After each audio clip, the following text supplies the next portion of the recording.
Hi, everybody. It's Kim Winter again from Logistics Executive Group. Welcome to our leadership and industry insights sessions for the year. Great to have with me today Abhishek Shah from RSA Global. Hey, Abhishek, how are you going? Hi, Kim. How's it going? Thank you very much for having me. Excellent. I hope you're well. Yeah, no, well, and you too, of course, in these times of COVID. So, Abhishek, you're a really interesting character. I've known you now for many years. You're well known in the Gulf area. But before we get into RSA Logistics and your business interests and leadership, I'd really like to have you talk about your personal upbringing, where you come from, where you grew up, and what are the sort of things that influenced you along your career and how you got to where you got to. Absolutely. Now, again, thanks so much for the opportunity. So my story actually begins in East Africa. So by family and by heritage, we are of Indian descent, but my parents migrated to Nairobi in Kenya to start their journey together early in their life. So I was born and brought up in Nairobi in Kenya, which was a fantastic place to be brought up in sort of the 90s.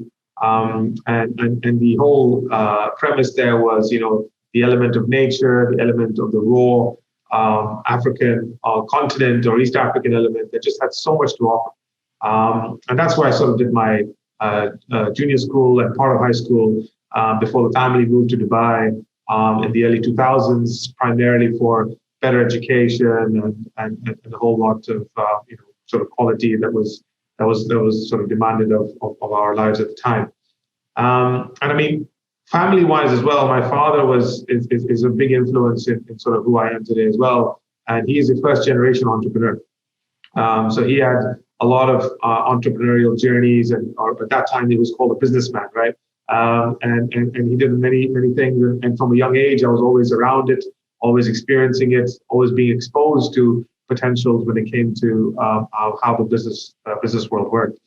And in Dubai, I went through high school here in the UAE, and then went on to UK to do my higher studies at the University of Warwick, where I studied engineering, which was a phenomenal time to get exposed and learn who you are as an individual, learn what you like and don't like, and what you can tolerate and not. But more often than not, get involved and really experience what the world had to offer. So that was my first true experience overall, before then getting into the world of supply chain, which I'm sure we'll talk about. Sure. So now, of course, I've met your father as well, AJ, and he's another very well-known character in the Gulf, an entrepreneurial leader, as you mentioned, and he's very well known in industry here. Was the family involved in logistics or supply chain in Kenya, or was that something that you got into just there in the Middle East?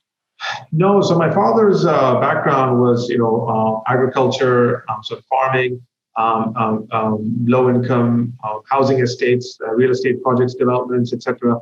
So we never really had any sort of experience in supply chain. I mean, the idea of supply chain came about when in the UAE in the early 2000s, when there was a massive surge of demand of everything in this market. There was a gap in industrial real estate that needed to be filled. So given his real estate background, my father built a couple of facilities as a real estate play and leased them out to some customers. And then that sort of is where my window of opportunity came in. As I was studying in the UK, I did a supply chain module, and I asked my father, why don't we try and do a service business out of that, rather than just be a real estate on that. And he always looked at me and said two things. So one is, you take care of the people, you take care of the customers. I don't want to deal with that.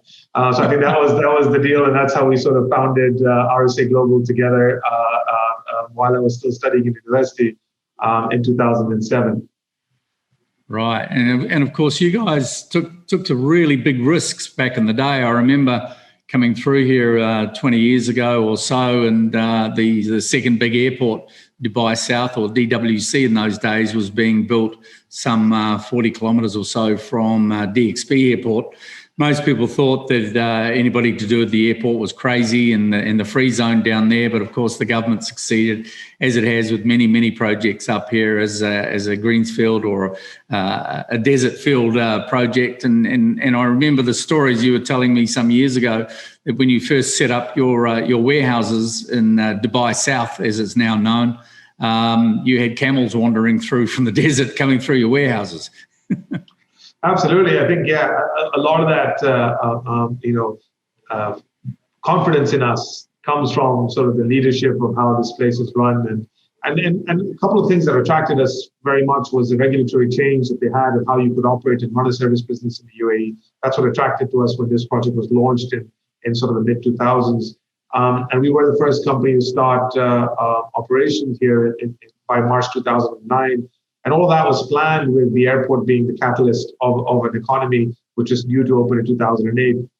We all know that didn't go to plan. And of course, that did have some challenges for us because, we were a brand new company with no reputation in a zone or a geography or a zone that nobody knew existed, right? Of Dubai South, like you mentioned.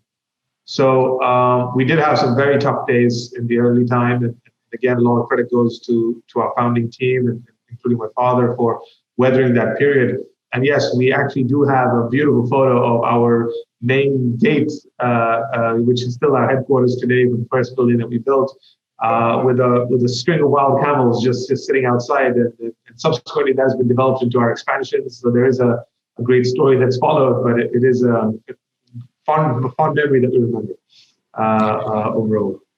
Awesome. Yeah, I've been to your office and seen some of those fantastic photos from way back.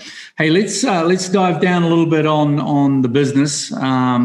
You're well known as an extremely entrepreneurial risk taker, I would term.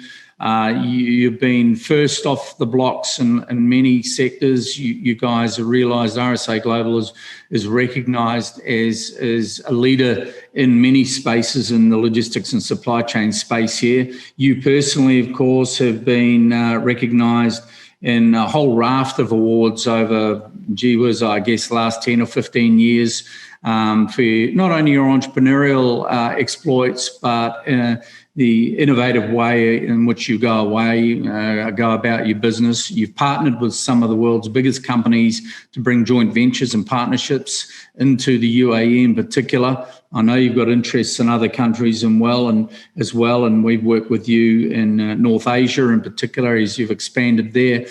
Talk to me a little bit about your business strategy, the way you've approached the market here. I mean, as a leading regional player, you've been up against the biggest companies in the world in terms of 3PL, logistics and freight forwarding.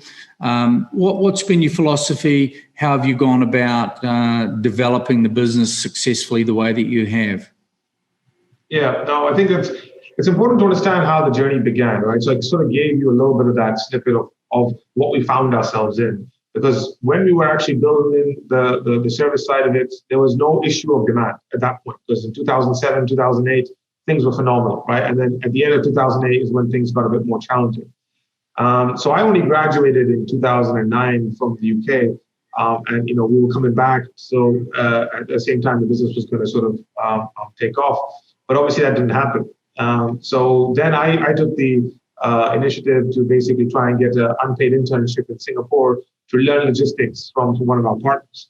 So I spent 6 months at APL Logistics in Singapore and doing every job from filing documents to running the warehouse floor to actually picking product and then doing the reporting side of it. And I think that element helped me shape what is the expectation of customers in this industry.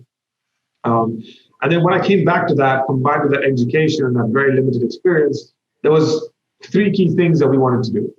So one was we saw the gap in the market of using technology, that simple technology, but actually making it work for customers' benefit. High quality assets that today weren't really that available at that time. And thirdly was coupling those top 2 things with great service, right? So giving that personalized service to the customer. And then as that went along, I very quickly realized that to be effective in the logistics game, you kind of need to have a multi-party, multi-geography presence. And there's multiple failures along the way, but given our background from East Africa, we opened an office there straight away to try and do a trade lane management from that perspective. And even though that had moderate success, it taught me that what was your core competency is what you need to focus on. And at that point in time, our core competency was managing the four walls. So the contract logistics side of the business was what our core competency and strength was.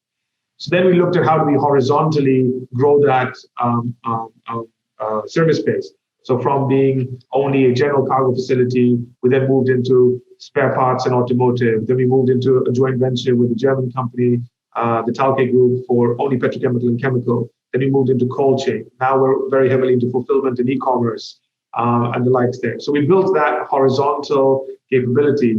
And then now as the company's gone on, we've had to obviously offer our customers a full suite of services going forward.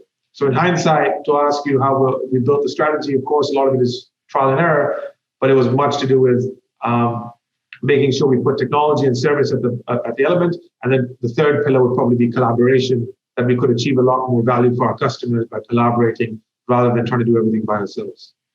Sure. Okay. Well, thanks for sharing that.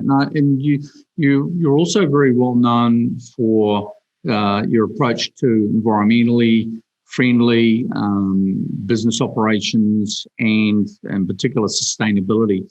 Talk to us a little bit about your approach to sustainability in an area where, sustainability is a factor, but, it's still a growing influence on businesses here, but you've been a leader in that space as well.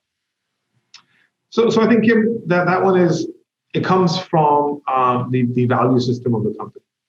So I think one of our key messages is that our core purpose for RSA is solving challenges for a better tomorrow.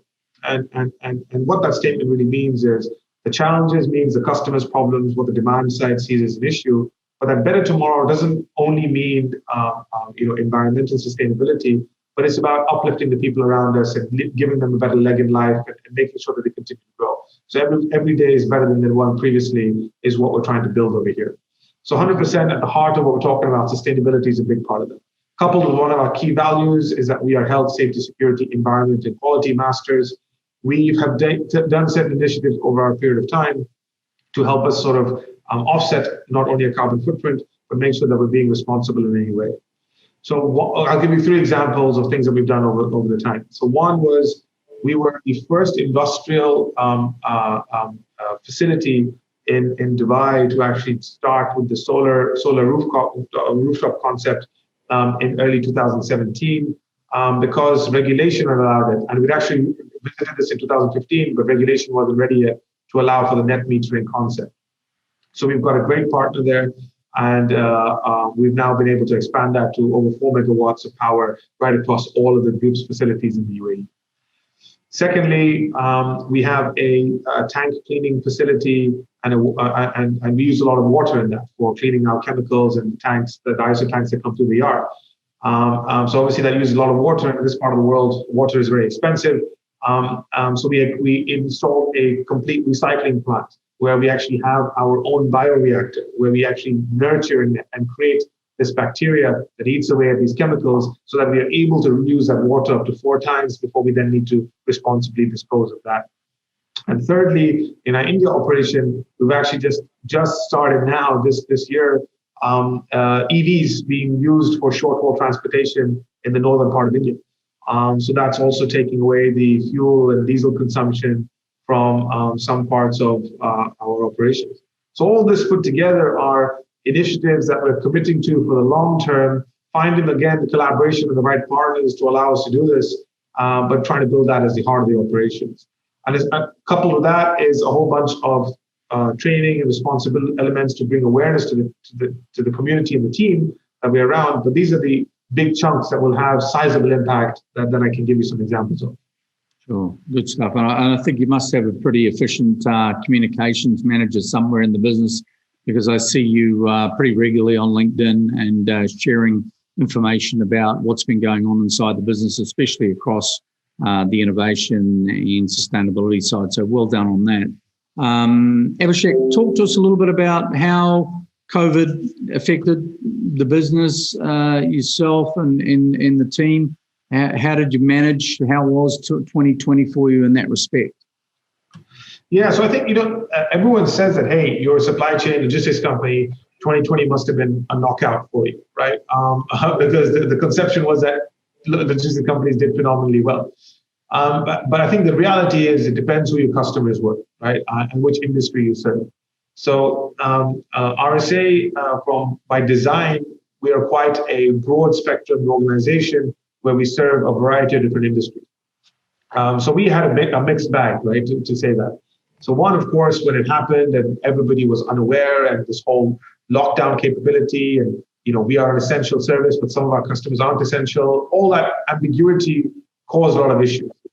Then you really realize the power of leadership, the power of communication, and the power of having the right message sent on a daily basis to your team to keep them aligned and clear and sort of thank them for whatever they were doing in this sort of tough period.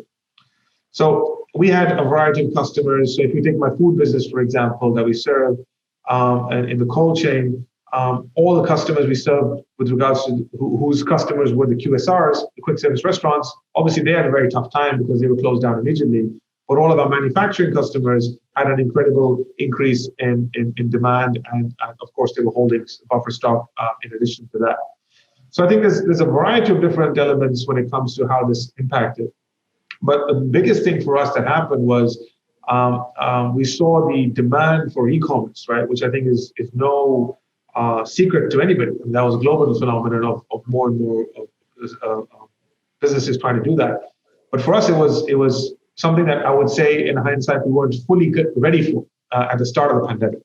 But to credit to our team, the way that we've created the product suite, implemented the technology that we've been working on since 2018, to be ready for all this. And we actually had one of our strongest quarters in Q4 of 2020 for a long time. So not only did it help you look internally, optimize cost, restructure what was appropriate, and really help us grow, we actually ended up recruiting extra people. And I'm very proud that we never let anybody go during this period. And people made their individual sacrifices, company made the sacrifices, and we stuck together as one sports team right throughout. Well done, and congratulations holding your team together. And I know many organisations have had to let people go over this period, but inshallah, the business has been booming back up again, and the Middle East and many other regions around the world, business is picking up very, very strongly again. So we trust that will continue for you guys as well. Look, I just wanted to, before we wrap up, I just wanted to touch base with you on what you see maybe as two or three of the key trends that are happening in business that are interesting you at the moment. I know you're involved in a range of other businesses and startups and incubators, and especially around the technology space.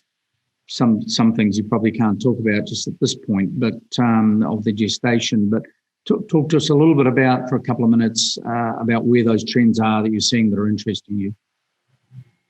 Absolutely. So I think the supply chain industry as a whole was already going through a pretty large, what I would call a seismic shift, right? That sort of happens every sort of 50 years in supply chain, how things move. And this is a big one. But this last 6-7 years has seen data become so powerful, and finally logistics, which was an unsexy business from a finance perspective, became a sexy opportunity to the VC world, to finance world. And that's been driving, because it's a truly global problem that has ample opportunity to really manage it overall. So when I see the trends of what's going to happen in this space going forward, there's a couple of things. So one is there's going to be continued request or demand for complete vertical integration, right? Vertical integration, by that I mean that there's a complete element of customers expecting you to have control over the entire stream, whether it be road, sea, or air that the cargo might move by, then on land, whatever's going on with the warehousing and the fulfillment and the likes. Secondly, the e-commerce transition is going to actually put a lot of the other companies out of business who aren't able to adopt to that kind of a business model, because it's very different to the traditional way that logistics was done from the B2B side. If they don't adapt quickly enough, so that they have that service offering along with the others, because it's sort of a complete suite of elements. And third is the use and adoption of new ways of interacting between man and machine is going to be very important. So whether it be API toolkits or voice as the next element of interaction that goes forward, it's going to be an important part of how we see the industry changing forward. And last trend that I think is going to impact us the most is this new element of localization. Localized sourcing, these just-in-time inventories. People talk that it will never go back. I still think we'll have a blend of both, but people will always have caution in place now. So they will try and hold much more inventory closer to the market. And we're seeing that all across in very large manufacturing markets such as India and China, but also them moving product closer to their customers, which, for example, a demand center like the Middle East or Africa, because all of those areas have high consumer demand. So these are some of the larger elements that I see going forward that will change the way that we think about the business, the way that our customers are now starting to redesign their supply chains, and how we need to be at the forefront of that. And having said that, I knew that it was an element that would come, but obviously not this quick. So we actually took the position to fund and co-found a couple of technology companies through to 2018 and 19 to help us in our own digital transformation as RSA, but also offer this to the entire world as a product that was going to be required to help transform endless companies. Okay, awesome. We should watch this space to see what comes off the building blocks for you guys in that area. I know that you're working on a number of projects that absolutely. Announcements. Q1 this year, you'll see a lot from us. Okay. Well, maybe we come back to you and talk again once you've got some more to tell us. Hey, quick one again, just before we wrap up. I know you're very big on getting involved in your team with talent sourcing, and we've been able to help you in various parts of the world in that regard. But maybe you could just share with us one or two things that you really look for when you're looking to bring talent into the business. What are the key things that are important to you as a leader? Yeah, so I think culture has been high on my personal agenda just because I have a passion for it overall. So maintaining and scaling culture, I think, is quite a daunting task, especially when you start running multi-country operations, because it's very difficult. And also, like we did an M&A in India, for example. So merging that culture, building that culture, and building that out into what we see the future as has its own challenges. But I have really approached this in our organization, and RSA today is, I would say, fairly well-oiled machine for that. Is what is the recruitment process, right? And I'll talk about two main things in that I think are unique that we have picked up from reading, et cetera, from others that we have now inculcated in our process that has helped us get good talents that hopefully can perform at a very high level and be culture co-founders in the company. One is that every team member or employee that comes in above a certain level, we are doing what we call a culture interview. And this culture interview is we take random people from the company to come in and basically ask them a set of predetermined behavioral questions to see how they would react when it comes to our value system and because within our value system, you have complete freedom to play. But so how would you basically do within that? And outside of that, of course, it's not acceptable outside of that value system. So that gives us a very good insight that is not technical. It is not about education. It is not about your past. It is just challenging the person's culture and their independent virtues. And if anybody has a veto, unfortunately, we pass on that candidate. So it gives a lot of autonomy and power to why that's so important, because people feel ownership of bringing talent into the company. And second is, after that entire process is done, I, as a CEO, meet every single candidate that has been offered a job or is just about to be offered a job. And I simply ask them one question for a 15 to 20 minute call. And it is that, do you take on the challenge of becoming a cultural co-founder with me? So what that does is it gives them, it's a rhetorical question. I said I will never know the answer, but hopefully it puts that expectation in them before they join, that this is the expectation of the founder of the company. And they have a direct line of communication with the CEO at any point in time to talk about things they'd like to do to become a culture promoter, or what they're seeing that is actually attractive for the culture. I think those two elements help us build a very, very independent team that when they hire their own people, hopefully that should help the culture scale as the companies continue to grow. Awesome. I had one shared with me the other day by a long-standing client in Australia, and that was that he asks every candidate, tell me one thing that you're famous for. Yeah. Tell me one thing you're really, really proud of. And it's surprising, he finds 50% of people actually have to think hard about that. And the minute they have to think about it, you guys, maybe they're not the person I'm looking for. So it's a little bit subjective. But hey, Abhishek, you really appreciate you taking time with us. So I'm going to ask you one more question. And it relates to, I mean, you are the youngest CEO, certainly anywhere that I've seen in the Gulf, and probably in the 22 years of running this executive search and corporate advisory business globally. You are certainly the youngest that we've come across. So kudos to you for that, and well done to the family and your achievements. But the question I have for you that I always ask our guests to share is if there's a couple of things that yourself as a leader, as a business owner, as an entrepreneur would like to share with the community, with those listening to us today and watching, what would they be? A couple of tips to help people through 2021. So I think the biggest messages for this year is the amount of new innovation and ideas that will be forced upon people because of whatever the global situation might be. It's just, think about what happened in 2008 and 2009. We had a whole bunch of startups that came out of that because people were out of work or didn't have anything to do. So the thing is, find good people, talk to people about ideas and problems, and just have great conversations, because you have no idea what could come out of those conversations, right? Just keep an open mind, keep connecting, use tools such as LinkedIn to connect with like-minded people and just understand what's happening and understand these trends, right? So I think connecting with people and understanding what there is will allow you to have a really good opportunity to see what's going on in the industry, or any industry that you're in, and how you could potentially be a part of that.